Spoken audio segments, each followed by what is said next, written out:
하며 살아가려고 해요. 여러분, 오늘 저의 얘기 여기서 끝이에요. 제 사는 얘기 어떠셨나요? 이번 사건을 계기로 저는 크게 깨달은 게 하나 있어요. 그게 뭐냐면 무작정 참고 불만을 말하지 않으면 아무리 가까운 사이여도 제 마음을 알아주기 힘들다는 겁니다. 저는 특히 내향적인 인간이어서 남에게 패기치는 게 제일 싫어서 욱하는 일도 있고 많이 참고 살았거든요. 그러다 보니 남들은 그렇지 않은데 제 마음에만 무거운 짐들이 쌓이고 그렇게 병이 되기도 한다는 것을 경험하게 됐습니다. 강한 성격을 가진 사람들 틈바구니에서 어쩔 줄 모르고 끙끙대기만 하다가 아무한테도 이해받지 못한다는 것을 알았죠. 그러니까 청취자님들도 하고 싶은 말은 당당하게 하면서 사시길 바랍니다. 저도 앞으로는 그렇게 살 생각이에요. 저의 긴 사연 들어주셔서 감사합니다.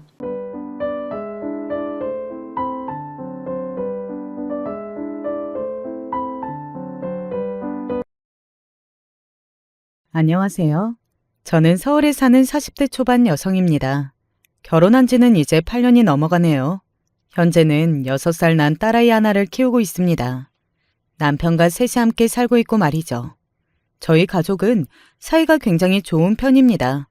남편과도 별 문제 없이 지금까지 잘 지내오고 있고 무엇보다 남편이 딸아이를 너무 좋아해요. 오죽했으면 저희가 둘째 계획을 할 때도 남편은 둘째를 낳으면 딸아이가 서운해하지 않을까? 그 걱정을 가장 크게 했던 사람이니까요. 물론 그 이유 때문에 둘째를 가지지 않은 건 아니었지만요. 시댁 어르신들도 다들 좋으신 분들이십니다. 결혼할 때부터 지금까지 한 번도 저에게 큰 소리를 내신 적도 없었고 또 크게 예민하거나 하신 분들도 아니었어요. 한 가지 남들과 다른 점이 있다면 시댁의 재산이 조금 많은 편이기는 했습니다. 그래서 시댁 어르신들이 그 부분에 있어서는 조금 예민하신 편이기는 했어요. 그건 제가 이해했습니다. 시아버지가 젊은 시절부터 주위에서 돈 때문에 접근해오는 사람들에게 워낙 뒤통수를 많이 맞으셔서 그 부분에 있어서는 예민할 만 하셨거든요. 이쯤 되면 저희 시댁의 재산이 어느 정도길래 이러는 건지 궁금해하시는 분들이 계실 겁니다. 그 이야기를 해드릴게요. 우와, 여기가 자기 집이라고?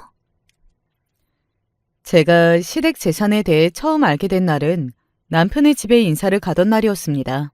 남편은 평소에 워낙 수수하게 하고 다녔었고 자기 집안 이야기를 하지 않았던지라 남편의 집이 이렇게 부자일 거라고는 상상조차 하지 못했었거든요.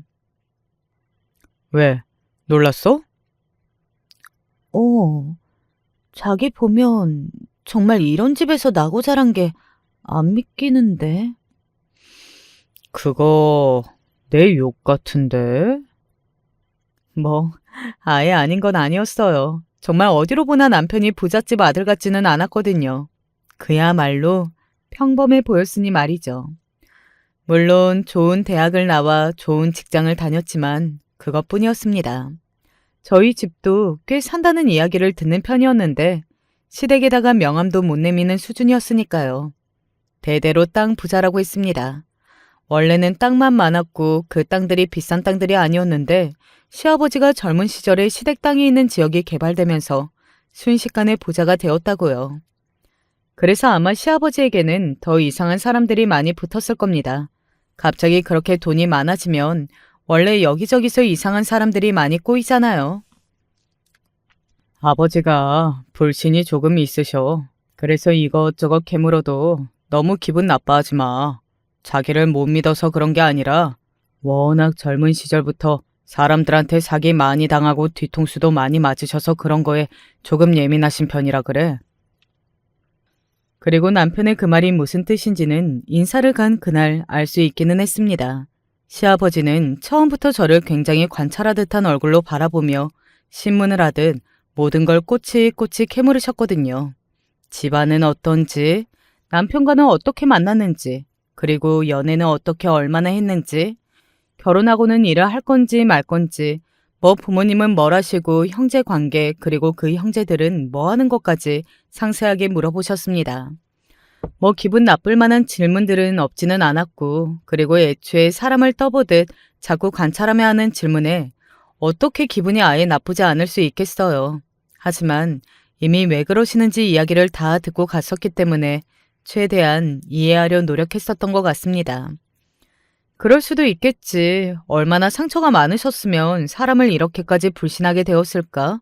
뭐 이렇게 생각하면서 말이죠. 제 어떤 모습에 시아버지에게 신뢰를 줬는지는 잘 모르겠지만 저는 첫 만남에서 비교적 좋은 인상을 남겼던 건지 바로 통과가 됐습니다. 그래서 날은 언제로 잡을 거냐? 그날 바로 그렇게 물어보셨으니까요. 아버지가 당신 정말로 많이 마음에 드셨나 보다. 왜? 바로 날 언제 잡을 거냐고 하시잖아. 내가 처음에 결혼할 사람 데리고 오겠다니까 몇 번은 만나보고 결정하실 것처럼 이야기하셨었거든. 그리고 남편의 그 말이 정말이라고 증명이라도 하시듯 시아버지는 저와 남편의 결혼을 서둘렀습니다. 상견례를 하고 나서는 더더욱 저에 대해 믿으시는 게 느껴지긴 했어요. 저희 부모님이 어딜 가나 인상도 좋고 좋으신 분들이라는 이야기를 많이 들으시는 분들이신데 시아버지도 그런 걸 느끼신 것 같기는 하시더라고요. 그래서 저희의 결혼은 나름 수월했습니다. 그리고 저도 결혼 생활하는 내내 시아버지와 크게 갈등이 없었고 말이죠. 뭐 가끔 예민하게 구실 때가 있기는 했지만 그건 어느 정도 용납이 가능한 선이었어요. 그래서 저는 나름 평탄한 결혼 생활을 하고 있었습니다. 남편도 좋은 직장에 잘 다녔고 그리고 좋은 사람이었고 저도 회사에 다니면서 아이 키우는 게 쉽지 않았지만 그래도 잘 해내고 있었고 말이죠. 제 평화로운 일상이 흔들리기 시작한 건 남편의 남동생, 그러니까 저에게는 도련님이 장가를 가게 되면서부터였습니다. 나는 마음에 안 드는데 너는 어떤 거 같으냐? 도련님이 동서가 될 사람을 처음 데리고 와 인사를 시키던 날 시아버지가 저를 불렀었거든요. 그렇게 같이 식사를 마치고 돌려보낸 다음 저에게 제일 처음 하신 질문이 바로 그거였습니다. 만약에 시간을 되돌려 어느 한순간으로 돌아갈 수 있다면 그때로 되돌리고 싶을 만큼 후회스러운 대답을 했었어요. 저는 괜찮은 것 같은데요. 그래. 사실 그때는 시아버지가 떨떠름한 얼굴로 그렇게 대답을 하시는 걸 이해하지 못했었어요. 제가 볼 때는 그다지 특이한 점이 없었거든요. 그냥 발랄해 보이는 착한 아가씨 같았습니다. 저에게도 생글생글 웃으며 이야기했고 또 밥을 먹고 나서 제가 과일을 가지러 가자 엉덩이 가볍게 벌떡 일어나서 돕겠다고 따라오는 등 그냥 싹싹한 아가씨 같았거든요. 아버님은 왜 그 아가씨를 마음에 안 들어 하시는 거지? 나는 괜찮던데. 나도 가끔 아버지가 사람을 보는 기준이 어떤 기준인지 모를 때가 있기는 한데 그래도 나중에 지나고 보면 아버지가 다 그러시는 이유가 있기는 했어. 그래? 하지만 저는 그래도 그런 남편의 말을 믿지는 않았습니다. 제가 볼 때는 괜찮은 사람인 것 같았으니까요. 하지만 시아버지의 말이 맞다는 것을 결혼하고 얼마 지나지 않아 바로 알게 되었어요. 동서는 정말 못된 사람이었거든요. 결혼을 쉽게 한 것도 아니었습니다. 단번에 허락을 하셨던 저와는 달리 시아버지는 동서를 집에 한 10번 가까이 불러서 보신 다음 허락하셨어요. 그것도 완전히 기쁘게 허락한 것도 아니었습니다. 나는 얘 아니면 평생 혼자 살 거예요. 도련님이 그렇게 나오셨고 시어머니가 시아버지에게 당신 그 쓸데없는 고집을 언제까지 부를 거라며 소리를 지르고 언성을 높인 다음에야 겨우 허락이 떨어진 거니까요. 그 모습을 보면서 제가 처음 인사 왔을 때 시아버지가 얼마나 저를 마음에 들어한 건지가 단번에 느껴지기는 했어요. 시어머니가 그렇게 시아버지에게 소리를 지른 것도 도련님이 당시에 결혼이 늦은 나이라 더 그러셨을 겁니다. 도련님은 거의 40이 다 되어가고 있으셨거든요. 그리고 동서는 도련님보다 7살이 어렸고요. 도련님과 시어머니로는 저렇게 참해 보이고 어린 신부감을 놓치고 싶지 않으셨을 걸로 생각해요. 동서는 공무원이었습니다. 결혼하자마자 일을 그만뒀지만요. 처음 동서에게 쎄한 감정을 느끼게 된 건 동서가 일을 그만두고 처음 만났을 때였어요. 도련님이 동서와 결혼을 한 지 얼마 되지 않았을 때였습니다. 형님은 일을 왜 계속 하시는 거예요? 그게 무슨 말이야? 일을 왜 계속하냐니? 일이니까. 아니, 이런 부잣집에 시집 와서 더 이상 돈을 벌어야 할 이유가 없잖아요. 그런데 일을 왜 계속 하시냐는 말이었어요. 그 말을 처음 들었을 때는 당황했었던 것 같아요. 그냥 저는 회사 다니는 게 즐겁고 살림이 적성에 맞지 않고 또 누군가에게 물려받을 재산이 있고 없고와 제 자아 실현은 다른 문제라고 생각했었는데 동서는 아닌 것 같더라고요.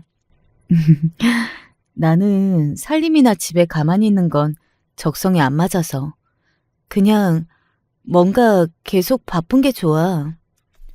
저의 그 말에 동서는 한동안 저를 빤히 보더군요. 그리고 어딘가 기분이 나쁘다는 듯 인상을 찌푸리더니 이렇게 말했습니다. 그 말은 저는 집에 가만히 있는 게 적성이고 놀고 먹는 걸 좋아하는 사람이라는 걸로 들리는데요. 동서의 그 말에 저는 굉장히 당황했던 것 같아요. 그런 의도로 한 말은 절대 아니었는데 순간적으로 너무 당황해서 깊게 생각하지 않고 바로 대답했던 것 같습니다. 아니, 그런 뜻은 절대 아니야. 그냥 사람마다 생각하는 거랑 성향이 다 다르다는 거지. 나는 동서가 그래서 일을 그만뒀을 거라고 생각한 게 아니야. 저는 그렇게 들렸는데요. 뭐 아무튼 죄송하시다니 앞으로는 말을 좀 조심해 주세요. 형님이 그냥 하시는 말이 누군가에게는 상처가 될 수도 있잖아요. 그날 집으로 돌아와서 정말 곰곰이 생각했던 것 같아요. 내가 정말 그 정도로 잘못한 건지 동서가 그렇게까지 기분 나빠할 만한 말이었던 건지 말입니다. 하지만 아무리 생각해봐도 그 정도의 말도 아니었고 또 제가 그렇게까지 당황하며 사과했으면 보통은 사과 받아주거나 괜찮은 척 하잖아요. 그래서 동서가 어딘가 쎄한 느낌이 들었던 것 같아요. 그리고 그날 이후 그 느낌이 틀리지 않다는 걸 더 많이 확인하게 되었습니다. 하루는 시댁에서 밥을 차릴 때 있었던 일이었어요. 동서, 이것 좀 꺼내와줘. 그냥 동서가 가까이 있어서 이야기했던 거였거든요. 그런데 동서는 이렇게 대받아치더군요. 지금 저 심부름 시키는 거예요? 지금 제가 집에서 살림한다고 아무렇지 않게 부엌일 시키시는 거 맞죠? 아니야. 나는 동서가 가까이 있으니까. 너무 자연스럽게 저한테 시키셨잖아요. 그거 저를 무시하는 마음이 깔려 있다는 말이죠. 아니야. 그냥 동서가 가까이 있으니까. 아무리 가까이 있어도 그렇게 명령하는 투로 말씀하시면 안 되는 거 아니에요? 내가 언제 명령을... 저는 그렇게 느꼈어요. 어안이 벙벙한 기분이 들었습니다. 그렇게 몰아붙이는데 무슨 말을 어떻게 해야 할지도 모르겠더군요. 사람 하나 이상한 사람 되는 거 순식간이었어요. 그때 마침 시어머니가 부엌으로 들어오지 않으셨다면 뒤에 상황이 어떻게 되었을지도 저도 모르겠습니다. 제가 화를 냈을지 또 동서에게 미안하다고 사과를 했을지 말이죠. 동서는 사사건건 정말 매사에 그런 식이었어요. 지금 제가 형님보다 학벌이 못하다고 무시하시는 거죠? 그냥 별거 아니었어요. 그것도 뉴스를 보다가 그냥 동서도 저런 이슈에 관심 있어? 라는 말을 한마디 물었을 뿐이었습니다. 의도가 있는 건 절대 아니었어요. 관심이 있다고 하면 대화를 나눠볼 생각으로 물었던 거였습니다. 같이 계속해서 한 가족으로 지내야 하는데 너무 사이가 좋지 않으면 저도 마음이 힘들고 또 다른 가족들이 눈치를 챌 수도 있는 문제였으니까요. 정말 의도라고는 없는 제 질문에 동서가 늘 그렇게 받아친다는 걸 깨닫게 되자마자 그냥 저는 더 이상 동서와 대화를 나누기를 포기한 것 같아요. 그래서 제가 먼저 말을 거는 일은 정말 거의 없었습니다. 그거 질투 아니야? 동서가 나를 질투하게 뭐가 있어. 자기가 나보다 더 어리고 또 집안도 잘 산다니까? 그러니까 자기가 더 어리고 집에 돈도 많은데 네가 학벌도 더 좋고 직업적으로도 잘 나가고 또 시댁 어르신들이 너를 좋아한다며. 그러니까 질투나서 그런 것 같은데? 아니면 거기서 갑자기 자기 학벌 못하냐고 무시하냐는 소리가 왜 나와? 그게 다 자기가 은연중에 열등감을 가지고 있어서 그런 거라니까. 친구에게 그 이야기를 들으니 그런가 싶은 마음이 그제야 들기 시작했습니다. 그리고 어떤 확신이 든 일이 생겼어요. 이거는 그네 너 오면 주려고 내가 뒀다. 시아버지가 그렇게 이야기하시면서 저에게 몸에 좋다는 약재를 하나 건네셨거든요. 제가 최근에 회사 일이 바빠지면서 살이 조금 빠졌는데 그걸 신경 쓰고 계셨던 것 같더라고요. 원래 애정 표현이나 좋다 싫다 이런 이야기를 잘 안 하시는 분이라 그렇게 챙겨주는 게 너무 와닿아서 너무 감사했던 기억이 납니다. 그런데 받아들고 집으로 가기 위해 현관으로 가던 길에 뒤에서 동서가 이렇게 말하더군요. 좋으세요? 아주 명백한 시비조였습니다. 무슨 의미야? 아니, 좋으시냐고요? 그냥 궁금해서 묻는 건데. 그러면 좋지 싫어? 어른이 챙겨주신 건데? 그런 저를 빤히 보던 동서가 빈정거리듯 말을 했습니다. 진짜 신기해. 대체 어디가 그렇게 좋으신 걸까? 라고 말이죠. 지금 시비 거는 거야? 아니요. 정말 궁금해서요. 사람 앞에다 두고 면전에서 그렇게 빈정거리듯 말하는 건 누가 봐도 시비 거는 것 같은데 그냥 말하는 거라고? 그냥 말하는 거 맞아요. 형님이 너무 예민하게 받아들이시는 거지. 예민이라 웃기지도 않더군요. 평소에 제가 하는 말에는 사사건건 시비를 걸면서 예민이라는 예민은 다 떨어놓고 누가 봐도 시비를 거는 투로 말을 하고 있으면서 저한테는 제가 예민해서 잘못 들었다고 말하는 게 말입니다. 그래서 제가 웃으며 말했어요. 예민?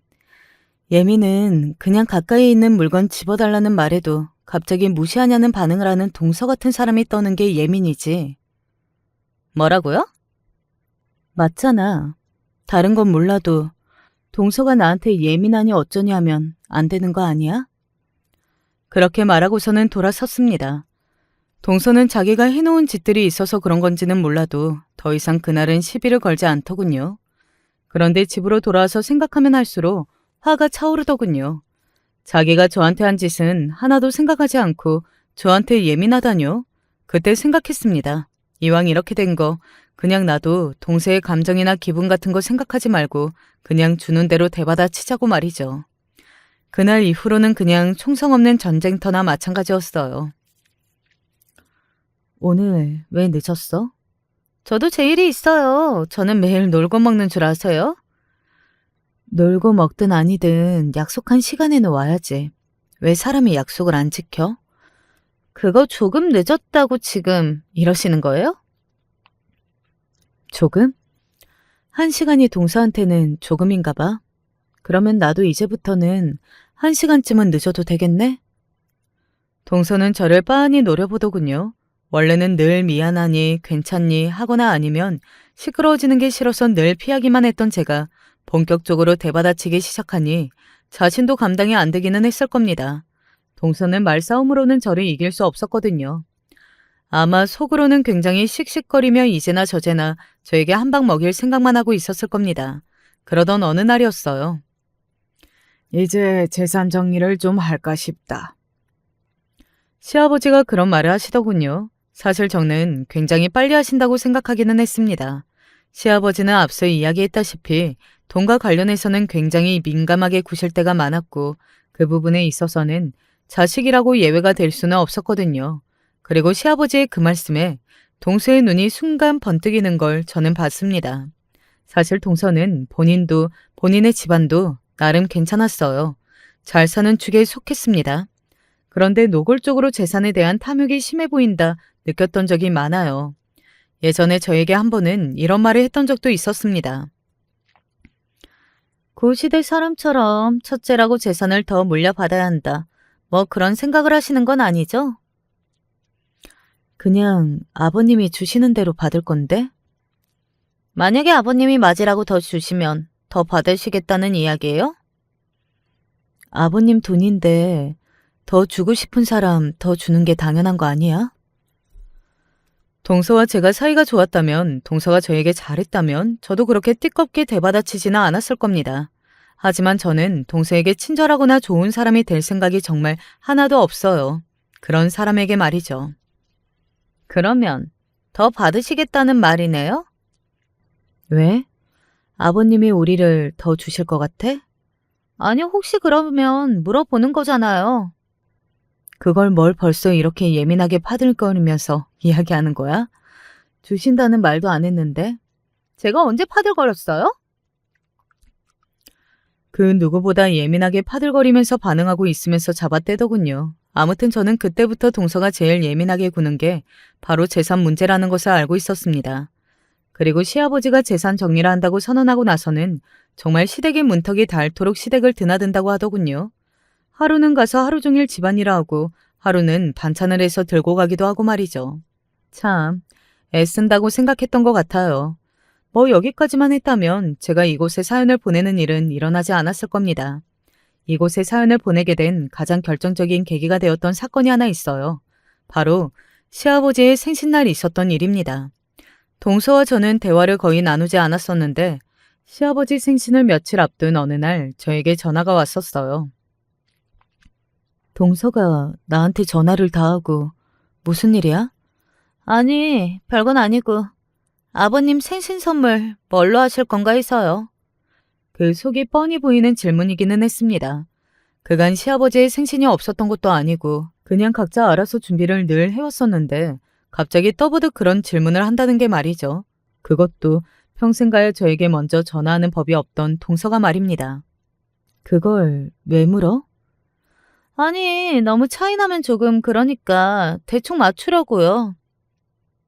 그동안 했던 것처럼 할 건데? 더 하거나 그런 건 없어요? 동서가 놀라서 되묻더군요. 아마 더 할 줄 알았나 봅니다. 본인이 그럴 생각이었으니까 말이죠. 제가 웃으면서 물었어요.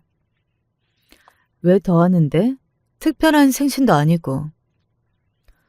뭐 칠순, 팔순 이런 것도 아닌데 그냥 하면 되지 뭘 더 하냐는 의미였어요. 동서는 민망한 듯 헛기침을 했습니다. 아니, 그냥 물어본 거예요. 정말 하시던 대로 하는 거 맞죠? 시아버지가 재산을 물려준다고 하니 잘 보이려고 생신 선물에 힘을 주려 하는구나. 이게 너무나 느껴졌습니다. 하지만 저는 그럴 생각이 없었어요. 그냥 하던 대로 하는 거지 그 말을 듣고 나서 생신 선물에 힘을 주거나 하는 게 너무 속이 빤히 보이잖아요.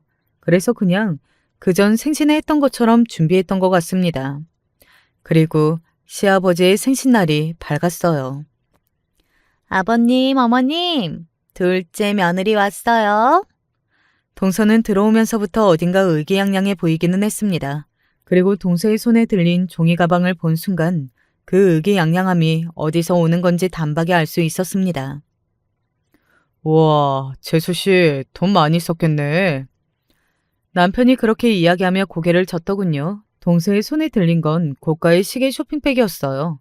이름만 들으면 다 알만한 비싼 시계 브랜드 말이죠. 저도 그냥 고개를 저었습니다. 사람이 어떻게 저렇게 투명하게 속이 빤히 보이는 행동을 하는 거지 싶어서 말이죠. 그리고 다 함께 저녁을 먹고 생신 선물을 드려야 할 것 같은 시간이 왔습니다. 제가 먼저 봉투 하나와 백화점에서 고른 옷 하나를 시아버지께 건넸습니다. 이거 아버님 스타일인 것 같아서 사봤어요. 만약에 마음에 안 드시면 안에 영수증이 있으니까 교환하셔도 되고요. 고맙다. 시아버지는 그러고는 옷을 꺼내 보이시더니 마음에 드시는 듯 바로 입어보시고는 이리저리 몸을 움직여 보시더라고요. 그러고는 고개를 끄덕이셨습니다. 마음에 드신다는 뜻이었어요. 아버님, 저는 이거. 제가 드린 옷을 시아버지가 마음에 들어 하시는 것 같자 동서는 서둘러 자신이 가지고 온 그 쇼핑백을 시아버지에게 건넸습니다. 비싼 시계는 포장부터 다르긴 하더라고요. 시아버지가 아무 감정 없는 얼굴로 그 쇼핑백을 받아들고서는 포장을 푸는 그 손길에서 저는 그냥 우아거리기만 했던 것 같아요. 동서의 손내가 빤히 보이는 건 보이는 거고 그런 비싼 시계를 선물하는 사람을 처음 보긴 했거든요. 게다가 포장을 뜯었을 때는 더 놀랐습니다. 이야, 비싼 거 사셨네.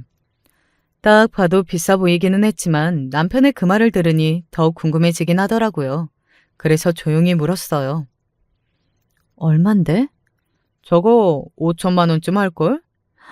시계 하나에 5천만 원이나 해? 억짜리도 있어. 놀라서 입이 안 다물어지긴 하더라고요. 뭐 속이 빤히 보이니 어쩌니 하는 걸 떠나 5천만 원짜리 시계를 사서 선물하는 그 대담함? 뭐 그런 거에 놀랐던 것 같기는 해요. 동서네가 조금 산다고는 해도 저런 고가의 선물을 턱턱 할 만큼은 아닌 걸로 알고 있는데 라는 생각을 하면서 말이죠. 그런데 시아버지의 표정이 어딘가 이상했습니다. 저는 고맙다고 하시거나 아니면 이렇게 비싼 선물은 필요 없다고 거절하시거나 뭐 둘 중에 하나일 거라고 생각했거든요. 그런데 시아버지는 아무 말씀도 없이 속내를 파악하기 힘든 얼굴을 하시고는 그 시계를 그냥 빤히 보고만 계시더군요. 마음에 안 드세요? 동서도 자신이 생각한 반응이 아니었던 건지 상당히 당황한 얼굴과 말투로 시아버지에게 물었습니다. 시아버지는 그런 동서의 질문에도 대답하지도 또 동서를 보지도 않으셨어요. 그런 시아버지의 반응에 시어머니까지 나섰습니다. 얘가 크게 마음먹고 한 선물인데 가타부타 무슨 말이라도 해야 할 거 아니에요. 왜 그러고 앉아 있어요? 놀랐어요? 그때였습니다. 시아버지가 그 자리에서 벌떡 일어나셨어요. 모두 놀라서 시아버지를 바라봤습니다.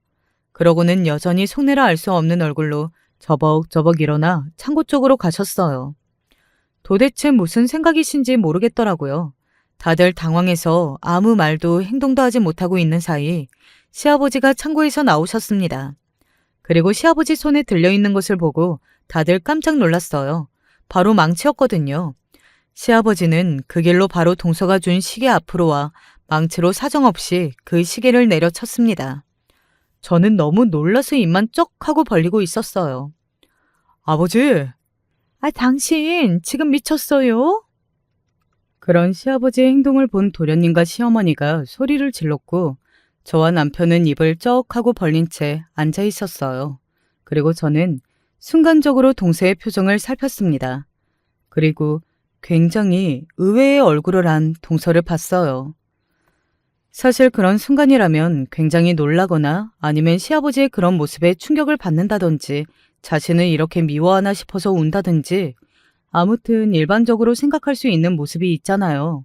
하지만 제가 동서의 얼굴을 본 건 그런 표정이 아니었습니다. 낭패감이었어요. 제가 동서에게서 본 표정의 종류는 그랬습니다. 그래서 그렇게 놀란 와중에도 왜 저런 표정을 짓고 있지? 라는 생각을 했던 것 같아요. 그리고 동서가 그런 표정을 지은 이유는 바로 밝혀졌습니다. 어? 이거 왜 이래? 도련님이 상당히 어리둥절한 얼굴과 말투로 시아버지가 내려친 시계를 보며 말했고 그런 도련님의 반응에 모든 사람의 눈이 시계로 향했습니다. 그리고 정말 모두가 놀랄 수밖에 없었어요. 망치질 한 번에 그 비싼 시계가 정말이지 말 그대로 산산조각이 나 있었거든요. 보자마자 알 수 있었습니다. 아, 저 시계가 짝퉁이었구나 하는 사실은 말이죠. 정말 장난감 깨지듯 깨져 있었거든요. 아니 이렇게 비싼 시계가 이렇게 깨져요? 이거 물어내라고 해야 하는 거 아니에요?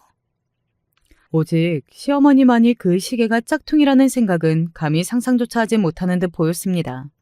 동서는 인상을 팍 썼어요. 그리고 곧장 고개를 숙였기 때문에 무슨 얼굴을 하고 있는지 보지 못했습니다. 그리고 집이 떠나가라 시아버지의 큰 고함이 들려왔어요. 너는 나를 무슨 등신으로 보는 게냐? 어? 시아버지가 얼마나 우스우면 이런 짓을 해? 아니, 얘한테 왜 이래요? 이런 비싼 시계를 잘못 만든 사람들 잘못이지. 아니, 엄마, 그게 아니고. 짝퉁 시계라는 걸 알아본 도련님이 서둘러 시어머니를 말렸습니다.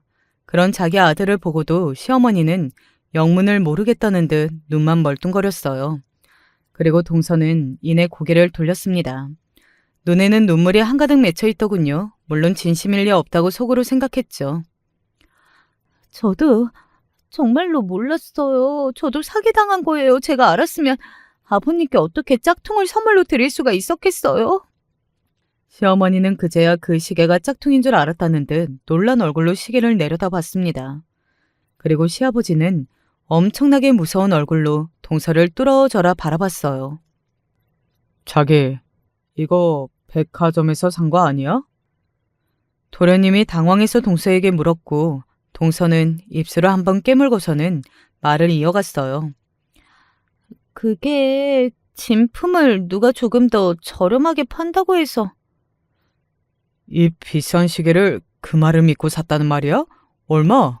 얼마 주고 샀는데? 그게 3천만 원이었나? 5천만 원짜리 시계를 3천만 원에 파는데 의심할 생각을 안 해봤어? 일단 얼른 경찰에 신고부터 하자. 도련님이 그렇게 이야기하고서는 자신의 휴대폰을 꺼내들었어요. 그 모습을 본 동서가 기겁하며 자신의 남편, 그러니까 도련님의 손을 붙잡았습니다. 그리고는 신고를 하려는 도련님을 말리며 이렇게 말했어요. 지금? 잠깐만, 나도 아는 사람 건너 산 거라 신고하기 조금 그런데. 3천만 원을 사기당했는데 지금 무슨 소리라 하는 거야? 그 순간 저는 알 수 있었습니다. 동서는 사기를 당한 것도 저게 짝퉁이라는 걸 모르고 산 것도 그리고 3천만 원을 쓴 것도 아니라는 사실을 말이죠. 동서는 다 알고 모조품을 사온 거예요. 그리고 남편도 눈치챘다는 듯 옆에서 조용히 한숨을 쉬었습니다. 사기는 무슨? 내가 네 그 속내를 모를 줄 알아? 그리고 시아버지의 더 큰 고함이 들렸어요. 얼마나 컸던지 제가 순간 움찔하고 몸을 떨 정도였으니 말이죠.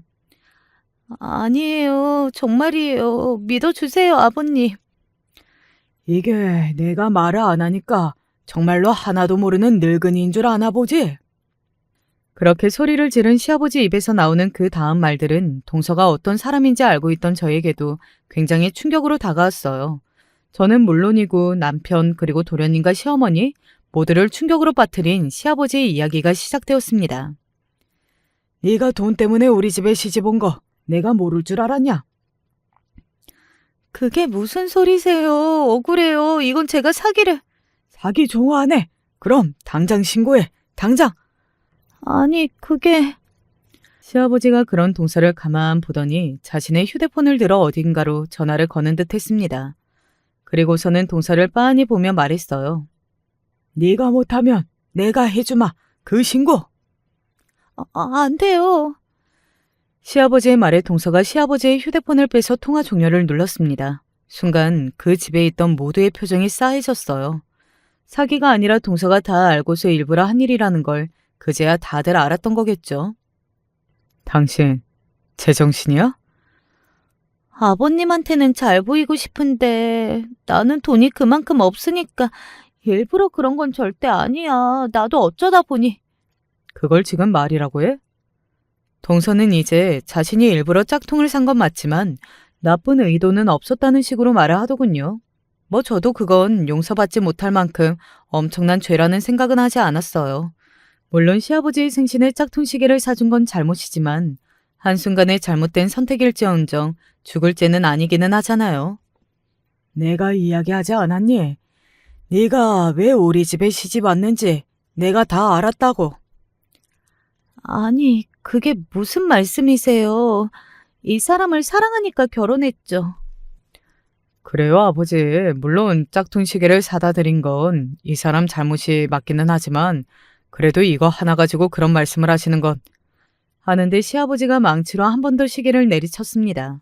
시계는 부서지다 못해 거의 바스라졌고 큰 망치 소리에 모든 식구가 다시 한번 놀랐어요. 아이고, 작작 좀 하소. 급기야 시어머니마저 시아버지를 향해 소리를 질렀어요. 저도 사실 동서가 좋은 건 아니었지만, 아니 미웠지만 이 하나로 그렇게까지 몰아붙일 일인가 싶기는 했었거든요. 하지만 그 하나가 아니었더라고요. 내가 다 들었다.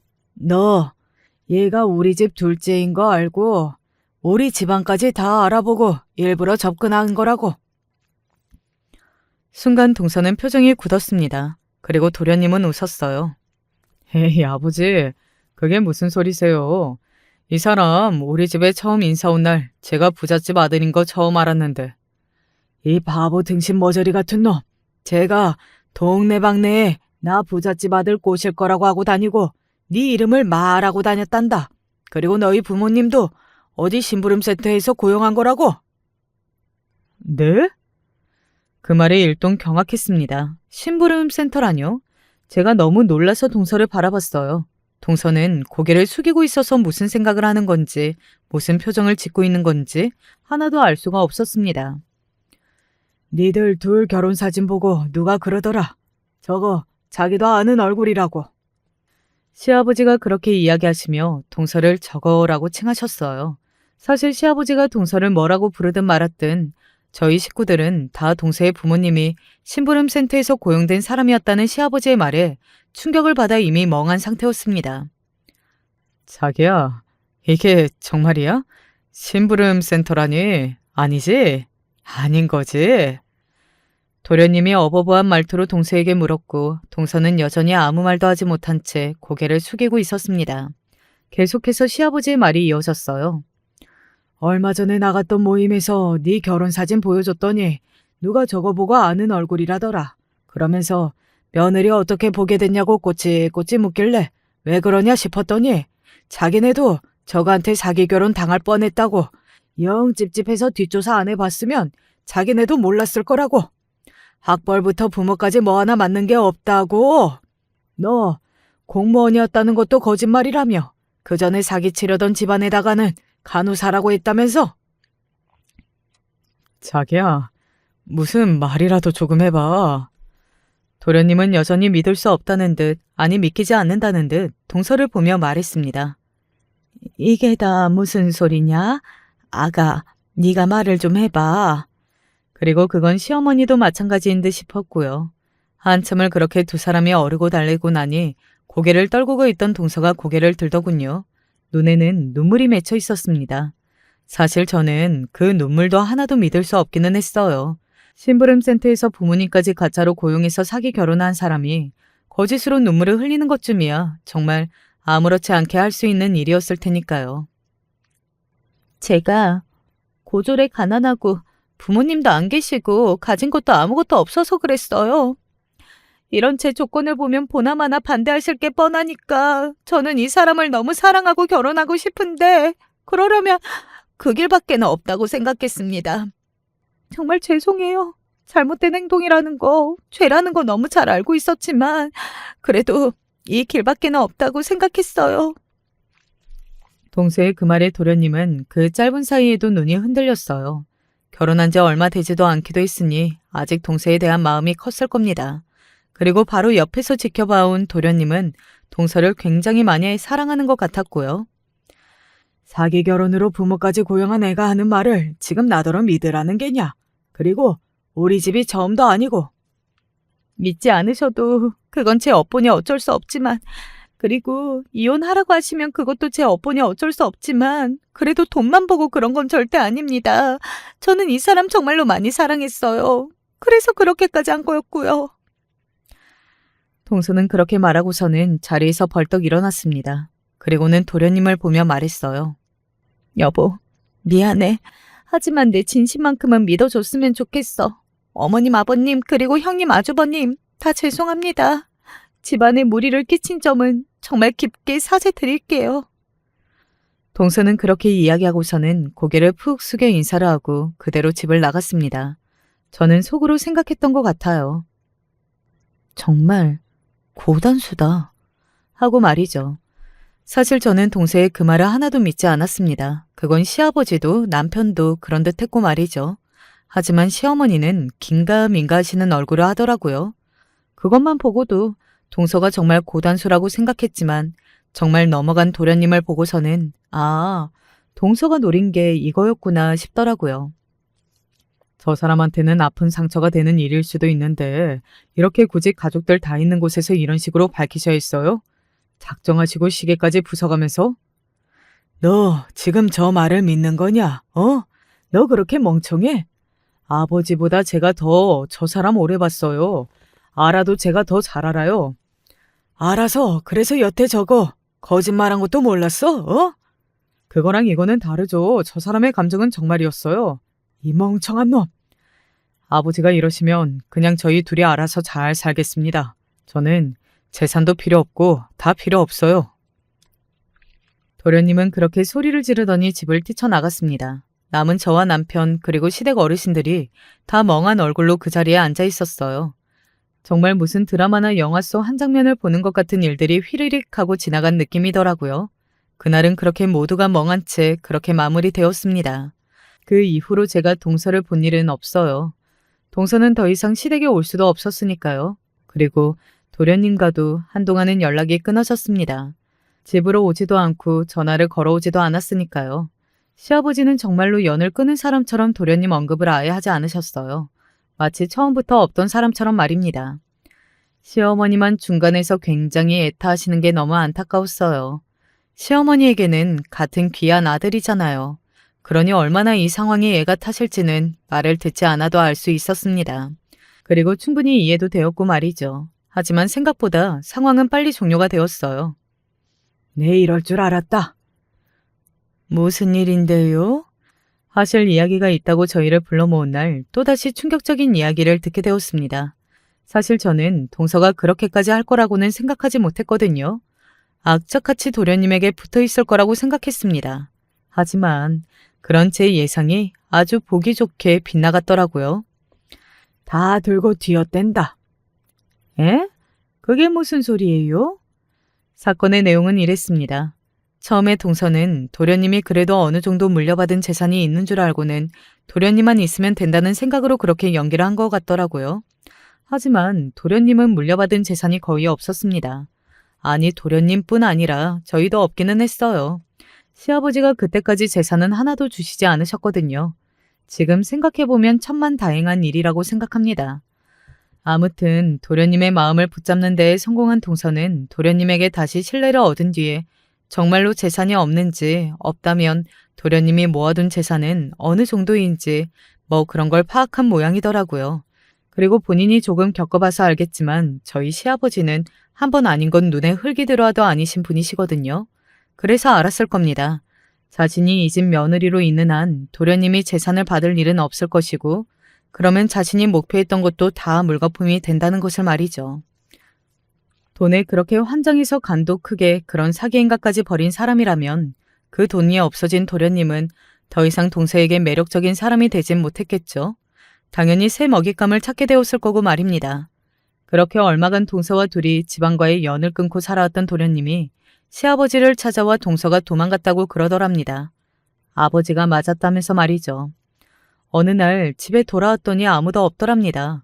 그냥 잠시 외출했나 싶어 별 생각이 없었는데 전화를 받지 않고 밤이 늦어질 때까지 아무 연락이 없으니 어딘가 쎄한 기분이 들더래요. 그래서 안방으로 가서 장롱을 열었는데 안에 옷이 하나도 없다면서 말이죠. 동서는 옷만 없어진 게 아니었습니다. 집안에 있던 돈 될 만한 것들은 다 없어졌다고 하더라고요. 통장에 있던 돈도 다 빠져 있다고 하고요. 도련님은 처음에는 그 사실을 믿을 수 없어 동서를 찾아다녔지만 그 어디에서도 동서의 흔적을 찾을 수 없었다고 했습니다. 그리고 또 며칠간은 그런 여자를 믿었던 자신에게 화도 나고 부모님께 말씀드리기가 부끄러워 용기를 못 냈다고 말이죠. 하지만 아버지께 사과는 드리는 게 맞는 것 같다는 생각으로 찾아왔다고요. 시아버지도 처음에는 물론 화를 내시고 그런 아들 필요 없다고 하셨지만 결국 자신이 잘못했다고 하는 자식에게 마음이 약해질 수밖에 없었어요. 어찌되었건 말건 시아버지도 부모님이니 말입니다. 그렇게 시아버지와 도련님은 화해를 했습니다. 그리고 도련님은 동서를 경찰에 신고했어요. 그리고 얼마 가지 않아 동서가 잡혔다는 연락을 받고 경찰서에 다녀왔다고 하더군요. 그래도 저한테 가져간 돈이 3억 정도는 되는데 그것도 그 사이에 어디를 썼는지 다 쓰고 없다고 하더라고요. 그냥 제가 그런 사람한테 뭐가 씌어서 잠깐 돌았었나 그런 생각만 들어요. 동서는 또 울면서 정에 기대보려 했지만 이번에는 도련님이 용서해주지 않았습니다. 그리고 조사 결과 부모님이 돌아가셨다는 둥, 고졸이라는 둥 하는 소리도 다 새빨간 거짓말로 밝혀졌어요. 뭐 전문대지만 대학도 나왔고 연락을 끊고 살고 있기는 하지만 그래도 부모님들도 다들 살아 계신다고 하더라고요. 그리고 결정적으로 그런 사기를 당한 건 도련님뿐만이 아니었습니다. 결혼을 조건으로 만나다 돈을 뜯어내 잠적하거나 아예 도련님처럼 결혼하고 나서 집안의 재산을 뜯긴 일도 있었어요. 그 돈을 다 어디에 쓴 거래요? 저는 정말 순수하게 궁금했습니다. 들어보니 수년간 남자들에게 그런 식으로 사기를 친 돈만 10억이 넘는다는데 그걸 대체 다 어디에 썼는지 말이죠. 그냥 사치했더라고요. 호텔에서 먹고 자고 그리고 그 호텔에 아직 뜯지도 않은 명품들이 수두룩하대요. 결국 그거였습니다. 한숨이 나오더군요. 아마 동서는 이번에는 마지막이라고 생각했을지도 모릅니다. 시아버지가 재산이 많았으니 이것만 물려받으면 그냥 여기서 평생 사치나 하며 살 줄 알았겠죠. 하지만 시아버지는 결코 만만한 분이 아니셨고 말입니다. 아직 재판이 다 끝나지 않은 사안이라 동서가 결국에는 어떻게 됐는지까지는 말씀드릴 수 없지만 그래도 잡았고 처벌을 내릴 수 있게 되어 얼마나 다행인지 몰라요. 그리고 지금은 도련님의 이혼 소송도 함께 진행 중입니다. 당사자가 그렇게 도망을 가서 이혼도 아직 못하고 있었거든요. 저는 이제 그냥 평생 혼자 살려고요. 아이고, 그런 말 하지 마라. 세상에는 네 형수보다 좋은 여자도 많다. 도련님은 많이 상처가 된 건지 다시 결혼하지 않겠다고 선언했고 그 선언에 애가 달아하는 건 시어머니였습니다. 하지만 저는 도련님의 심정이 이해됩니다. 저라도 여자의 여자만 들어도 치가 떨릴 것 같거든요. 그저 도련님의 마음이 하루빨리 치유되길 바라고 바랄 뿐이죠.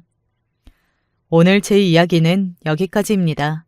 저는 그냥 돈만 밝히는 싹수 없는 동서인 줄 알았는데 사실은 엄청나게 사기꾼이었을지 정말 상상도 하지 못했고 그리고 지금 이 사연을 쓰는 와중에도 이게 우리 가족에게 일어난 일이었다는 사실이 아직 꿈만 같아요. 너무 엄청난 일이잖아요. 저는 텔레비전에서만 그런 사기꾼을 봤지 제가 저희 가족이 그런 사기꾼에게 사기를 당하게 될 날이 오리라고는 한 번도 생각해 보질 못했었거든요. 아마 동서는 자신이 지은 죗값을 받게 될 겁니다. 그리고 본인이 그렇게 좋아하던 사치도 이제는 더 이상 부릴 수 없게 되었고 말이죠.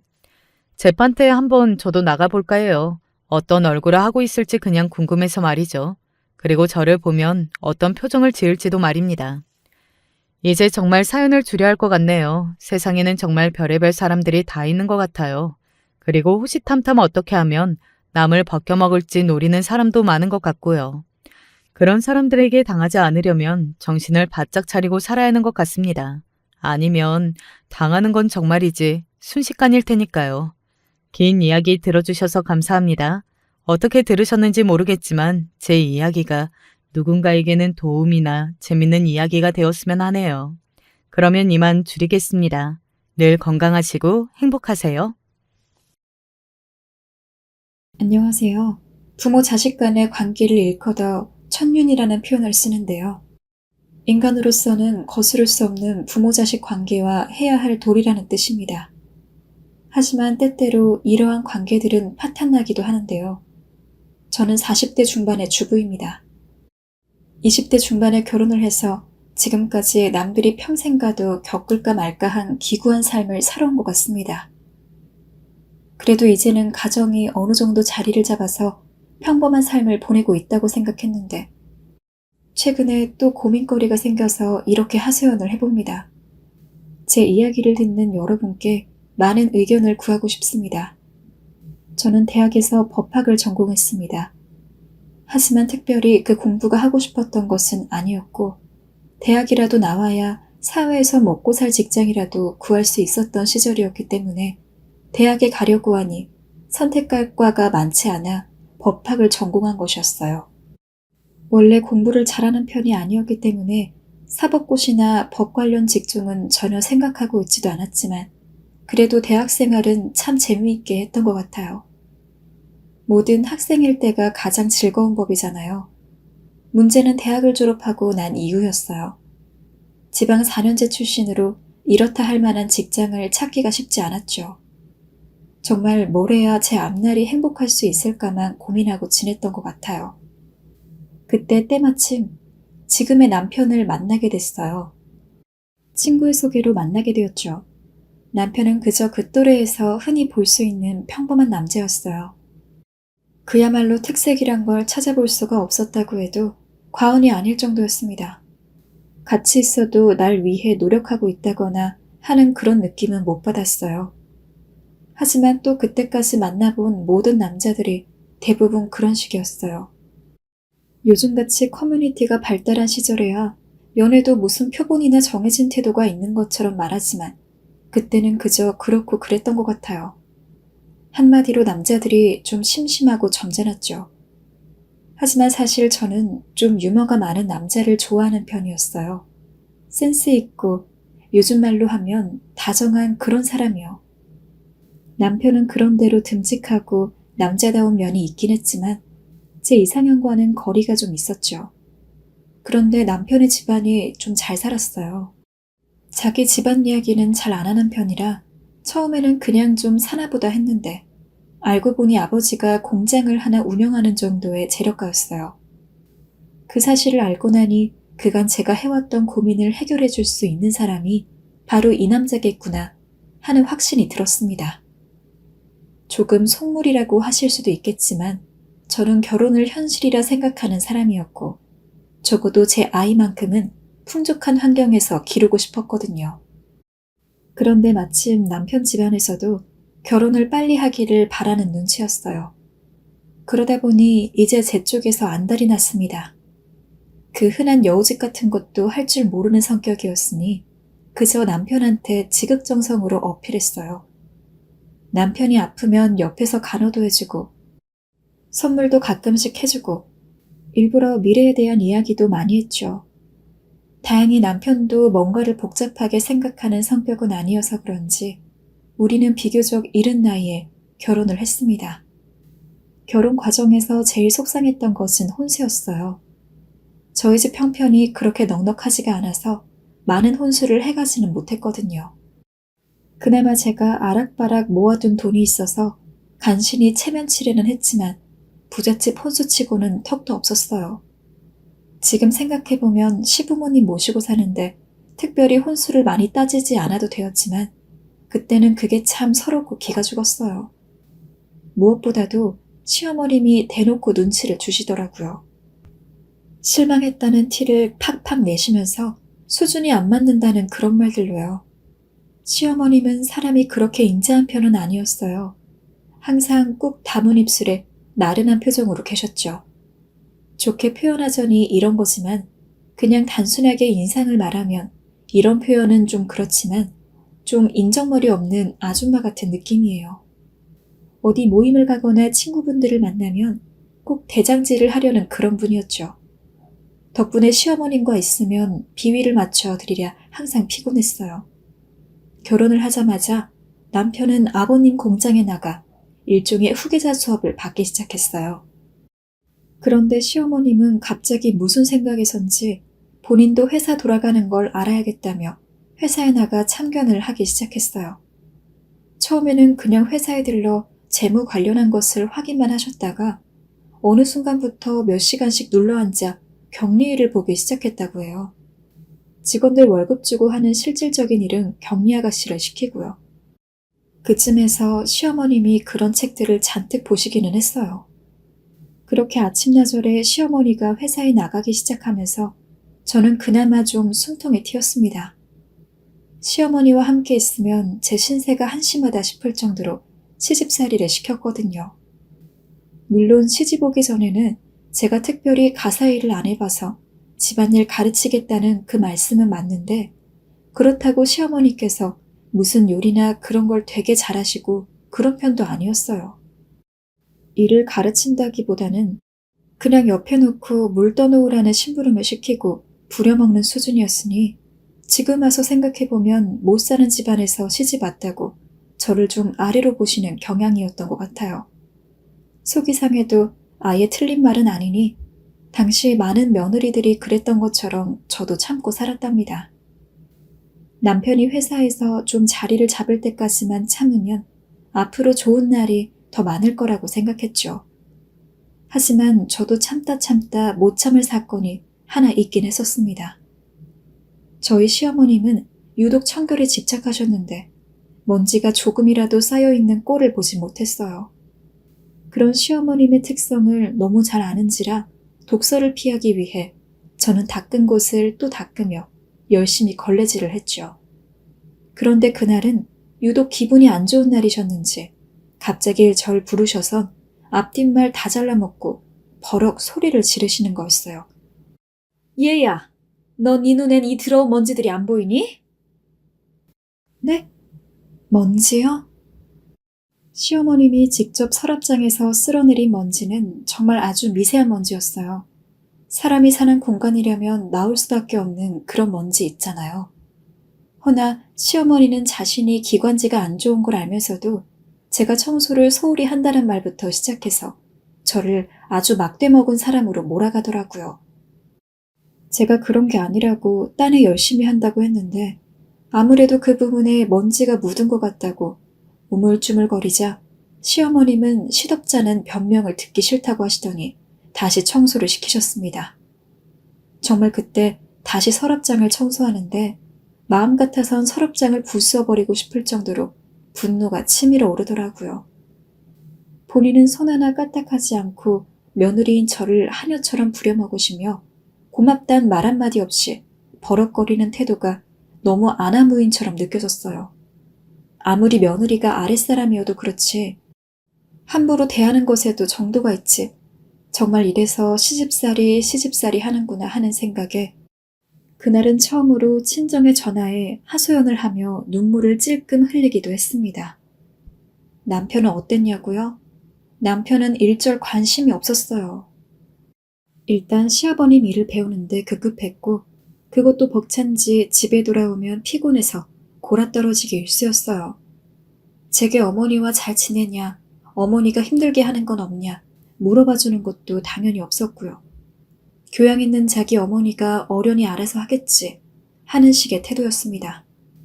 그런데 시어머님은 저뿐만 아니라 다른 사람에게도 그런 식이었어요. 다만 저에게는 많이 대놓고 그랬을 뿐이죠. 한 번은 이런 적이 있었어요. 시어머님이랑 시어머니 친구분, 그리고 저, 이렇게 셋이서 시장에 갔던 적이 있어요. 그곳 정육점에서 일하고 있는 남편 동창을 만났어요. 보통 아들 동창을 만나면 그래도 예의상이라도 몇 마디 말을 건네거나 반가워하는 것이 정상 아닌가요? 저는 그런 것도 일종의 사회생활이라고 생각하거든요. 더군다나 어른이 지켜야 할 품위이기도 하고요. 그런데 시어머니는 그저 뚱하게 말 그대로 정육점 직원 대하듯이 하더라고요. 시어머님 친구분 아들도 남편과 동창이어서 그분은 반갑게 인사를 하고 근처 가게에서 먹을 것도 사다 주고 하는데 말이죠. 하도 그런 식이다 보니 남편 동창도 슬그머니 표정이 안 좋았어요. 시어머님도 그런 그분을 보더니 아주 내놓고 찌푸리는 표정으로 쳐다보았습니다. 저는 무슨 상황인가 하고 보다가 집에 돌아와 지나가는 말로 슬쩍 여쭈어봤죠. 시어머님 하시는 말씀이 아, 걔 우리 아들이랑 별로 안 친해 하며 마치 안 친하면 그렇게 무례해도 된다는 식으로 말씀하시더군요. 저희 시어머님이지만 뭔 사람이 저러나 싶었어요. 회사에 경리를 본다고 들락날락 하시던 시어머님은 어느 순간부터 사람들 만나고 다니기 시작하셨어요. 정확히 뭘 하는 사람들인지는 몰랐지만 몇 번인가는 집에 모시고 온 적도 있었습니다. 하나같이 차림새가 돈 많은 티가 훤한 사람들이었지만 그렇게 교양이 뛰어난 분들 같지는 않았어요. 나누는 대화들을 들어보면 어디 부동산이 어떻고 신축 아파트가 어떻고 하는 걸 보면 재테크 모임 같기도 했고요. 특히 그중 몇 분이 술을 굉장히 좋아하셨는데 저만 보면 술 심부름을 시키곤 했어요. 제가 며느리인지 이 집 하녀인지 모르는 것처럼 손가락을 까딱거리시면서 술, 이렇게 말하시더라고요. 시어머님은 옆에서 제가 그런 취급을 당하는데도 별 말씀 안 하시고 얼른 슈퍼로 가라 하시고요. 참 기가 막히고 황당했죠.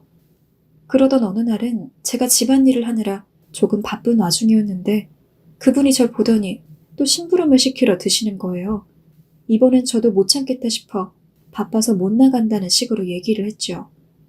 그러니 그 순간 인상을 오만상으로 찌푸리시며 시어머님에게 대놓고 제 욕을 시작하셨어요. 며느리 교육이 잘못됐다. 말투가 어쩜 저리 무례하냐. 어른을 보고도 인사도 제대로 안 한다. 하는 말들을 늘어놓는데 가만히 듣고 있자니 너무 어이가 없고 황당해서 말이 나오지 않았습니다. 그런데 제 편을 들어줄 줄 알았던 저희 시어머님이 하시는 말이 더 가관이었죠. 얘, 뭐하고 서 있어? 얼른 사과드리지 않고. 네? 얼른 정중하게 사과드리라고. 어른이 심부름을 시켰으면 제깍제깍 할 노릇이지. 왜 토를 달아 달긴. 여기 있는 분들 너랑 달리 많이 배운 분들이야. 사회적 위치도 높은 분들이시고. 내가 다 민망하구나. 얼른 사과드려라. 어머님, 정말 너무하시네요. 제가 저분 술 심부름 안 한 게 그렇게 잘못한 일인가요? 막말로 저분이 무슨 권리로 제게 그 심부름을 시키세요? 전 그런 심부름 못하고요. 앞으로도 안 할 거예요. 그러니 사과드릴 필요도 없다고 생각합니다. 저는 그렇게 말을 마치고 집 밖으로 나와버렸습니다.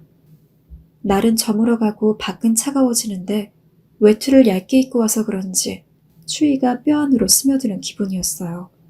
정말 너무 서러웠습니다. 혼수 적게 갔을 때 저를 보시던 시어머니 표정이 불현듯 떠오르면서 내가 이런 취급을 받으려고 시집을 왔나 불현듯 후회가 되었습니다. 하지만 갈 곳은 없어 놀이터 그네에 앉아 멍하니 눈물만 떨구고 있는데 갑자기 남편에게서 전화가 걸려왔습니다. 어디야 당신? 엄마가 당신이 이상한 말을 하고 나갔다는데 그게 무슨 말이야? 여보. 저는 남편의 목소리를 듣자마자 그간의 설움이 복받쳤는지 엉엉 울고 말았고 남편은 제 울음소리에 당황한 듯 잠시 침묵을 지키다 곧이어 제가 있는 곳으로 왔습니다. 저는 남편에게 그간 있었던 이야기를 쭉 늘어놓았어요. 청소 이야기까지 빠짐없이 다요. 이야기를 다 듣더니 한숨을 푹 쉬곤 약간 굳은 얼굴로 일단 집에 가자고 했습니다. 집에 가서 자신이 엄마에게 말하겠다고요. 남편이 먼저 손을 내미니 저는 알겠다고 하며 남편을 따라 다시 그 지옥 같은 집으로 돌아갔어요. 집으로 가니 역시 시어머니께선 도깨비 같은 얼굴로 절 쳐다보고 계셨고 시아버님은 이야기를 대강 들으신 건지 생각이 많은 표정이셨습니다.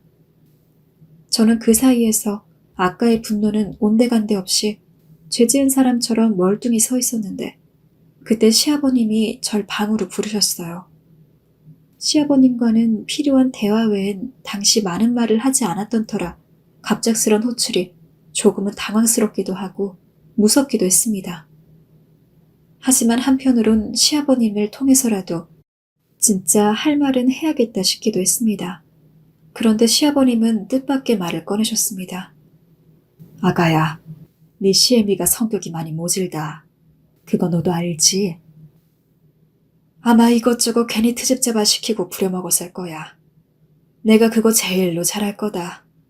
그래도 너그러운 네가 많이 이해하다오. 저 사람이 교양이랍시고 까탈스럽게 굴고 틱틱대도 좀 봐주고. 응? 내 얼굴 봐서 그래줄 수 있지. 시아버님의 목소리는 참으로 다정하고 부드러우셨습니다. 오히려 남편이 아니라 제 마음을 정말 잘 안다는 듯 저를 다독거려 주시는 시아버님 덕분에 그날 서럽고 괴로웠던 마음을 풀 수 있었죠. 나중에 남편에게 들으니 시아버님은 시어머님을 그날 많이 혼내셨다고 했습니다. 며느리에게 사근사근 잘 대해주라며 당부까지 하셨고요.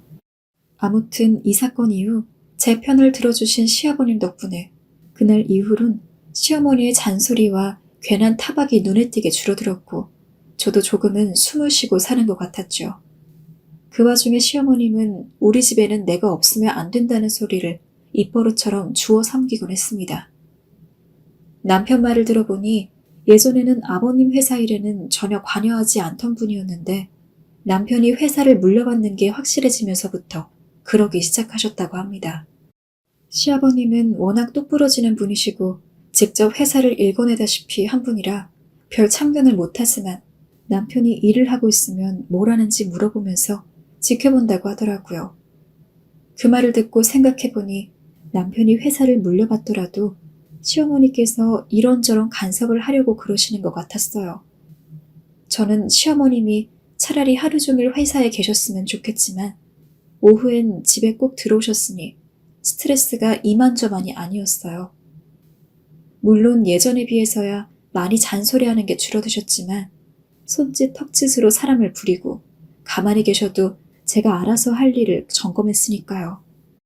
언제부턴가 과소비도 심해지셔서 쇼핑을 자주 하셨는데 그럴 때마다 저는 자연스레 짐꾼 역할을 해야 했어요.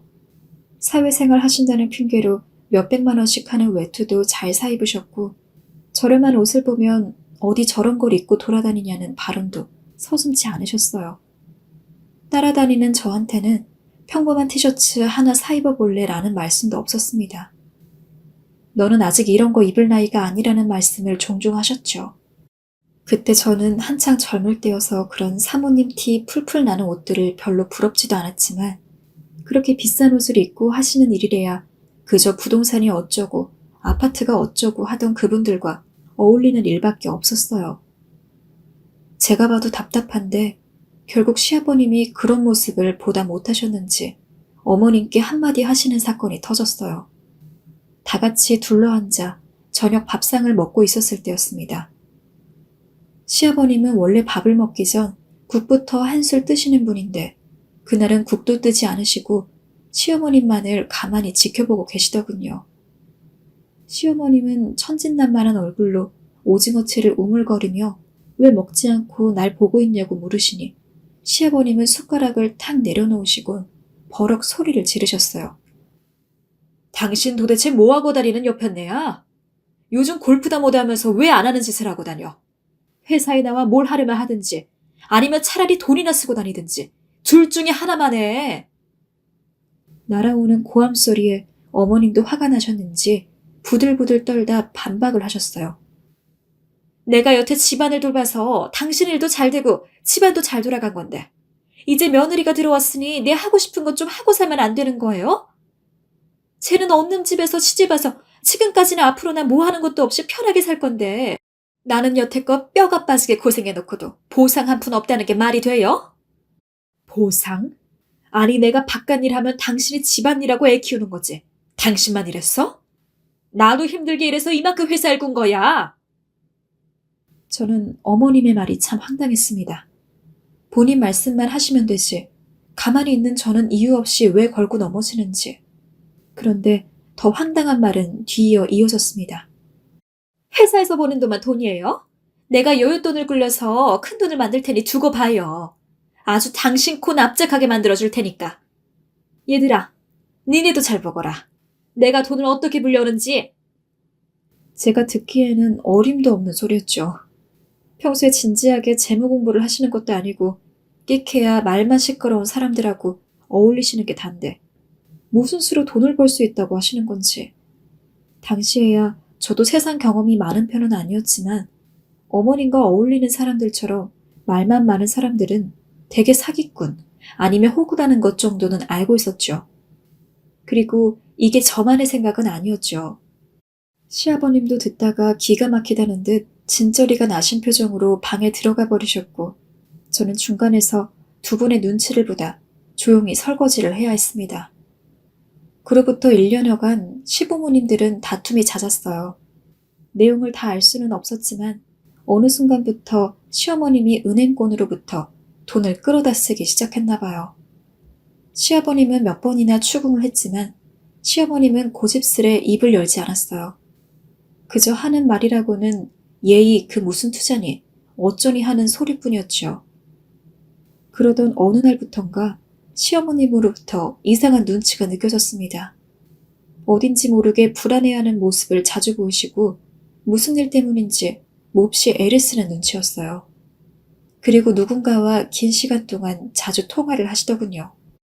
통화하시는 말투로 봐서는 제법 가까운 사람과 통화하시는 것 같았는데 제 눈치를 보며 통화 내용을 숨기려고 하셨어요. 어느 날은 어머님의 친구분으로 추정되는 분에게 전화가 와서 제가 대신 받았는데 갑자기 그분이 제게 이상한 말을 하시더군요. 너 오늘 꼭 돈 많이 들고 와야 한다. 문서까지 들고 와야 해. 처음엔 잘못 걸려온 전화인가 싶어서 저는 어머님의 며느리라고 설명을 드렸어요. 그런데 건너편에서 전화를 확 끊어버리시더군요. 나중에 시어머님에게 말씀을 드렸더니 어머님의 반응도 이상했습니다. 저한테 무슨 말을 들었냐며 꼬치꼬치 캐묻기 시작하시는데 나중엔 제가 자신의 전화를 대신 받았다고 화까지 내시더라고요. 생각해보면 이 모든 것이 하나의 징조였던 것 같습니다. 불길한 일이 일어난다는 징조요. 더군다나 제가 한층 더 불안해진 이유는 시어머님이 밤에 외출을 한다는 거였어요. 그것도 다른 식구들 모르게요. 모습을 지켜보다 보니 갑자기 시어머니가 무슨 일을 벌리시는 건 아닌가 걱정이 되더라고요. 그래서 통화 내용을 굳이 일부러 엿들으려고 하지는 않았지만 어느 날인가 남편에게 요즘 시어머니가 무슨 일이 있으신가 보다 라고 하며 그런 이야기를 해줬죠. 요즘 어머님이 이상해 여보. 저번에 돈도 크게 빌리셨다고 했잖아. 계속 통화를 하시는데 자꾸 나한테 내용도 숨기려 하시고 밤에 몰래 나가시는데? 그냥 엄마가 바람 좀 쐬고 싶나 보지. 원래 열이 많으셔서 밤낮에 자주 나가셨어. 하지만 남편은 발을 동동거리는 저와 달리 대수롭지 않게 들었습니다. 남편이 조금만 예민한 사람이었다면 어쩌면 그때 모든 불행을 막을 수 있었을 텐데 참 그런 부분도 엄마를 닮는 건지. 남편은 스스로 뭘 생각해서 어떤 일에 관심을 갖는 성격이 아니었어요. 겉으로만 심각한 척할 뿐 매사에 좀 무심한 것이 딱 시어머니인 것 비슷했어요. 그러나 얼마 후 드디어 일은 벌어졌습니다. 시아버님과 남편의 얼굴이 흑빛이 되어 돌아온 날, 저는 너무나 충격을 받아 거의 기절하다시피 했었죠. 시어머님이 공장의 모든 자금을 빼돌려 잠적을 한 것입니다. 저는 회사가 어떻게 돌아가는지 몰랐기 때문에 어떻게 그런 일이 다 가능한지 꿈만 같았지만 남편 말로는 모든 것이 끝났다고 했어요. 그 굳세고 기백이 넘치던 시아버지가 며칠간 알아눕는 것을 보고 저는 진짜 다 끝났구나 하는 걸 짐작할 수 있었습니다. 남편은 백방으로 시어머님을 찾아 다녔지만 시어머님은 마치 사람이 증발해버린 것처럼 그 어디에서도 소식을 알 수 없었어요. 시어머님 친척분들과 형제분들도 전혀 낌새를 알 수 없었다고 하니 아주 치밀하게 계획된 일이란 것만 짐작했죠. 사람이 성공하기는 그렇게 어려워도 망하는 것은 참 빠르더군요. 이것저것 정리를 하고 나니 우리에게 남은 거라곤 전세로 얻은 15평 아파트 한 채가 전부였습니다. 2살 된 딸 아이를 키우며 시아버지까지 모시고 살아갈 생각을 하니 정말 막막했죠. 더 안타까웠던 건 그 사건 이후로 시아버님은 눈에 띄게 수척해져 갔습니다. 어느 순간부터는 말수도 없어지셨고요. 연세가 그렇게 많은 편도 아니셨지만 또래에 비해 10살은 젊어 보이셨을 정도로 건강하고 열정적인 분이셨는데 아무것도 하지 않고 매일 술만 드시다 보니 사람이 순식간에 몰라뵐 정도로 변하시더라고요. 가끔씩 본인 스스로 이래서 안 된다, 뭐라도 해야겠다 하며 의욕을 보이실 때도 있으셨지만 그렇게 해서 하시는 일이라고는 보름이고 한 달이고 어머니를 찾으러 다니시는 일이 전부였어요. 어느 날은 저를 불러 잔뜩 술에 취한 발음으로 이런 말씀을 하셨습니다. 얘야, 미안하구나. 모든 게 다 내 잘못이다. 내가 더 집안에 신경 썼어야 했는데 내 부주의로 이런 일이 생겼어. 아버님 그런 말씀하지 마세요. 이게 왜 아버님 잘못이에요. 아버님 술 그만 자시고 얼른 일어나세요. 가족이 한마음으로 시작하면 분명 재기하실 수 있을 거예요. 저도 많이 도울게요. 시아버님은 제 말을 들으며 급기야 처음으로 눈물을 보이셨고 저는 그런 아버님의 약한 모습에 가슴이 찢겨나가는 것처럼 아팠습니다. 시간이 갈수록 늘 당당하시던 아버님의 모습은 어느덧 흐려져 갔고 술을 먹지 않는 아버님의 모습은 그리기가 힘들어져만 갔습니다. 사람의 삶이 비바람처럼 갑작스레 몰아닥치는 비극 앞에 얼마나 모래성처럼 쉽게 허물어질 수 있는지 저는 시아버님을 보며 몸으로 깨달았어요. 하지만 아버님께 말은 그렇게 했어도 저 역시 그때에는 참 앞날이 막막했습니다. 그래도 부잣집에 시집왔고 전업주부 생활을 하며 나름 경제적으로 안정적으로 지낼 거라 생각했는데 갑자기 가족의 한 사람 때문에 이런 위기를 맞게 되니 두려움이 몰려오더라고요. 하지만 어느 순간부터는 마음을 고쳐먹었어요. 생각해보면 처음부터 제가 뭘 갖고 있었던 것은 아니었으니까요. 그렇게 생각하니 나까지 이 불행에 좌절할 필요는 없다는 생각이 들었습니다. 무엇보다도 어떻게든 아이를 키워야 했으니까요. 아이를 지닌 엄마는 못할 일이 없는 것 같다는 생각을 그때 했습니다. 안 해본 일이 없을 정도로 그저 기회가 닿으면 무슨 일이라도 했어요. 저를 불러주는 곳이라면 낮이건 밤이건 가서 일을 했고 밤엔 돈 몇 푼 벌겠다고 대리기사를 하기까지 했습니다. 남편도 옆에서 죽어라 용을 쓰며 돈을 벌고 있었으니 저도 남편도 그저 돈벌이에 급급해 하루하루 어떻게 가는지 모르는 채 살았습니다. 그러다 한 식당에서 취직을 하게 됐는데 24시간 식당에서 몇 년간 밤일을 하다 보니 그때 몸이 많이 상했습니다. 어느 순간 눈앞이 침침하고 허리도 쑤셔오더라고요. 그 와중에도 매일 술을 드시는 아버님 때문에 식당에서 장만한 음식을 가져다 안주로 드리기도 했고요. 그렇게 어른 봉양하고 아이 키우며 눈물로 땀으로 아등바등 살았네요. 그로부터 10년 뒤에 아버님은 술로 건강을 해치게 되어 결국 돌아가셨어요. 돌아가시기 몇 달 전부터는 밥도 잘 안 드시면서 거의 술만 드셨습니다. 그런 모습을 뵙고 있으니 참 기가 막힐 때도 있었지만 남편도 저도 사는데 바빴으니 그런 아버님을 보살필 여유가 없었어요. 어느 순간부턴 어떤 상황을 포기하는 것에 익숙해지더라고요. 하지만 아버님이 돌아가신 날엔 괜히 자책감 반, 슬픈 밤으로 눈물이 많이 나더라고요. 그 건강하시고 밝으셨던 아버님이 이렇게 쓸쓸하게 돌아가실 거라곤 상상치도 못했는데 한 줌의 제가 되신 아버님을 보며 깊은 슬픔에 빠져 남편 품에 얼굴을 묻고 엉엉 울었습니다. 그런데 아버님의 장례식장에서 친척들로부터 뜻밖에도 시어머님의 소식을 전해 들을 수 있었어요. 이모님들 말씀에 따르면 최근에 시어머님이 고향을 들렀다고 하셨어요. 본가에 혼자 며칠간 묵으면서 무슨 유산과 관련하여 알아보고 이모님들께 전화도 하셨다고 하더라고요. 남편에게 이 이야기를 전했더니 그야말로 피눈물을 쏟더라고요. 아마 아버님의 장례를 치르다 보니 돌아가신 아버님 때문에 더욱 애통했나 봐요.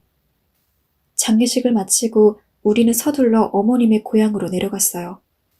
고향이라고 해봐야 이제는 어머님 친지분들도 안 계신 곳이었기 때문에 뭘 찾아낼 수 있을까 싶었는데 남편이 여기저기 수소문하더니 어머님 친구분들을 찾았고 그분들로부터 어머님이 왔다 간 이야기를 들을 수 있었어요.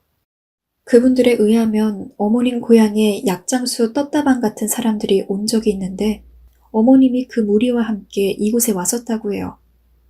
뜬금없이 무슨 약장수인가 했는데 아예 그 사람들과 한패였다고 하네요.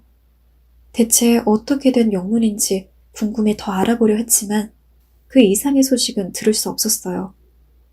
남편은 한동안 더 어머님을 추적했지만 직장을 두고 무작정 시간을 낼 수가 없어 찾는 것을 그만두고 말았습니다. 저도 그 이후 어머님 소식이 궁금해 어머님 친구분들에게 연락해보긴 했지만 어디로 또 숨으신 건지 찾을 길이 없더라고요. 그로부터도 한 7년여가 더 지났네요. 그간 열심히 노력한 끝에 이제는 생활이 어느 정도 안정이 되었어요. 새로운 빌라도 이사했고 딸아이도 잘 자라죠. 공부도 곧잘 합니다. 돌이켜보면 참 고생도 많이 했고 기구했던 세월이네요. 20년 전 젊은 저는 마치 신데렐라도 될 것처럼 지금의 남편을 만났는데 결혼한 지 얼마 되지도 않아 정말 거짓말처럼 모든 것이 이내 사라졌죠. 돌이켜보면 저도 참 철이 없기도 했고 욕심만 앞섰던 것 같아요. 만일 그때 좀 더 취업 준비를 하고 직장을 다니다가 평범한 사람과 결혼했으면 인생이 또 어떻게 흘러갔을까 하는 생각도 듭니다. 어쨌든 비록 많은 고생을 하기는 했지만 지금 제가 가진 것은 오로지 우리 두 부부가 열심히 노력한 결과이기에 지금에 만족합니다. 또 잘 가고 있는 자식도 있으니 저도 남편도 지금의 삶을 감사하려고 합니다. 그렇게 지난 시간 동안의 수많은 기억과 고생들은 제 스스로 잘 갈무리했는데요. 얼마 전 이 모든 일의 시작이자 원인이었던 바로 그분, 시어머님을 다시 만나게 됐습니다. 지금 생각해도 너무나 충격적이네요. 그날 다 정리하고 쉬려던 참이었으니 거의 한밤중이었어요. 누군가 초인종을 울리는데 웬 여자분 목소리가 희미하게 들렸어요. 이 시간에 누가 찾아오나 싶어 문을 열었다가 진짜 귀신이라도 본 것처럼 깜짝 놀랐습니다. 바깥에는 거의 거짓골이 다 되다시피 한 시어머님이 서 계셨어요. 너무 깜짝 놀라서 인사는커녕 순간 말을 잇고 어버버했어요. 시어머님도 뭐라 말을 하지 않고 그저 어색하게 웃고만 있었죠. 한참을 둘 다 그러고 있으니 남편이 나와보다가 시어머님 얼굴을 보고는 역시 할 말을 잃었는지 굳은 얼굴로 한숨을 내쉬더군요. 계속 서 계시게 할 수는 없어서 들어오시라고 말은 했는데 셋 다 무섭도록 말이 없었어요. 저는 침묵을 견딜 수 없어 일단 아이 방에 들어가 손님 오셨으니 나오지 말고 자라고 당부하고 나왔습니다. 어차피 할머니 얼굴도 기억 못할 것 같고 대체 무슨 일이 생길지 짐작도 안 됐으니까요. 그런데 아이 방에서 나오자마자 시어머님께서는 대뜸 일어나 제 팔을 붙들고는 너무나 처연한 목소리로 말을 하셨습니다. 예, 내가 아직 저녁을 못 먹었다. 우선 밥부터 좀 먹자. 응? 귀찮으면 내가 차려 먹으마. 부탁하마. 어머님 눈치를 보니 보통 배고픈 기색이 아니었어요. 어머님은 정말 간절한 얼굴로 제게 밥을 달라셨고 밥을 차려 드리자마자 그야말로 며칠 굶은 사람처럼 허겁지겁 밥을 먹기 시작했습니다. 입술에 덕지덕지 밥풀이 묻는 것도 모른 채 한 그릇을 뚝딱 하시고 겸연쩍은 얼굴로 밥 한 그릇을 더 달라고 하시더라고요. 저는 놀란 얼굴로 밥그릇을 내밀었고 그 사이에 남편은 방 안으로 들어가 버렸습니다. 하긴 저라도 그 상황에서 그 꼴을 보고 무슨 말을 할 생각도 없었을 테고 아버님이 그렇게 돌아가셨으니 그럴 기분도 아니었을 거예요. 다만 제가 슬쩍 가서 일단 내가 얘기를 해볼 테니 듣기라도 하라고 말하고는 방문을 열어놓았어요. 시어머님은 밥은 다 드시고 허기가 좀 풀리시는지 제 얼굴을 보며 고맙다는 말을 하셨습니다. 저는 더 참지 못하고 이제 어머님께 그간 어찌 된 건지 말씀을 해보라 했습니다. 어머니, 어찌 된 일이세요? 왜 이제야 나타나신 거예요? 여기는 또 어떻게 하라고요? 다 말씀해 주세요. 그러자 어머니 물 한 잔을 드시며 목을 축이신 후 짙은 한숨과 함께 지난 이야기를 말씀하기 시작했어요. 20여 년 동안 온갖 추측을 다 해봤지만 알 수 없었던 그 이유에 대해서 말이죠. 그쯤 어머님께서 어울리던 사람들, 그러니까 집에도 자주 찾아와 모임을 갖던 그분들로부터 비롯된 일인데요. 어머님은 그분들과 어울리게 되면서 가끔 골프를 치기도 하고 해외여행도 다녀오고 했었죠. 어머님께서 그분들과 어울린 계기는 부동산 정보 때문이었다고 해요. 세상 물정 모르는 사모님이었던 어머님은 그분들이 말하는 정보에 많은 관심을 가졌다고 합니다. 인근 지역을 물론 지방 어디에 어떻게 투자해야 하고 그 이유가 어떻고 하는 이야기를 듣다 보면 어머님은 남편의 회사와는 별개로 자기 힘으로도 자산을 크게 불릴 수 있을 거라고 생각했나 봐요. 핵심 멤버는 늘 고정적이었지만 가끔 지역 유지나 공무원들도 한 번씩 참여하곤 해서 그만큼 더 신뢰를 가지셨다고 하네요. 그러다가 어느 날부터인가 모임에서 도박을 하기 시작했다고 합니다. 처음에는 소소한 규모로 놀다 보니 가랑비에 옷 젖는 줄 모른다고 어머님은 노름에 깊이 빠지게 되었습니다. 그러다 보니 차츰 빚이 생기게 되었고 아무리 번듯한 공장의 사모님이라고 할지라도 개인적으로는 갚지 못할 수준이 되다 보니 대출로 빚을 갚기 시작했다고 합니다. 어느 정도 갚고 끝냈으면 몰랐겠지만 아버님께 걸릴까봐 한번 잃은 돈을 만회하겠다고 계속 덤볐다고 해요. 돈을 잃으면 돈을 빌려서라도 도박을 했고 그러다 보니 결국은 큰 판에 뛰어들게 되었다고 합니다. 다행히 큰 판에 뛰어들어 돈을 조금 만졌는데 또 그 맛을 알고 보니 벗어날 수 없었다 합니다. 그렇게 돈을 벌기 위해 큰 판에 몇 번 휘말리게 되면서 대출은 결국 입에 담기도 큰 액수가 되어버렸다고 하고요. 한마디로 시어머님은 도박에 중독되어 돈을 들고 잠적하신 거였습니다. 너무도 착잡한 진실에 저는 숨을 쉴 수조차 없었죠. 그간 그렇게도 궁금했던 진실이었지만 지난 세월 우리를 그렇게 좌절하게 만들었던 이유가 고작 그런 것이었다니. 우리 삶을 망가뜨린 이유가 고작 그거였다니. 너무나 허망하고 기가 막혀 눈물밖에 흐르지 않았습니다. 동시에 어머님에 대한 분노도 치솟았어요. 어떻게 그러실 수가 있으세요? 저희야 그렇다 치고 아버님이 받으실 타격은 생각도 안 하셨어요? 어떻게 그런 무책임한 행동을 하실 수 있으세요? 두 분은 오랫동안 함께 사신 부부셨잖아요. 저희가 어머님이 잠적하시고 그간 어떻게 살았는지 상상이나 되세요? 저 식당에서 하루 종일 설거지를 하고 저 사람은 노가다까지 하면서 애 키웠어요. 미안하다. 나도 그땐 정말 눈에 뵈는 게 없었어. 시어머님은 그렇게 말하고 고개를 푹 숙였고 자기도 그러고 싶어 그런 게 아니라는 둥 말을 하더니 제게 남편의 안부를 슬그머니 물었습니다. 자기를 많이 원망했냐는 말이었어요. 말에 뭐 하나요? 저는 침묵으로 대답했죠.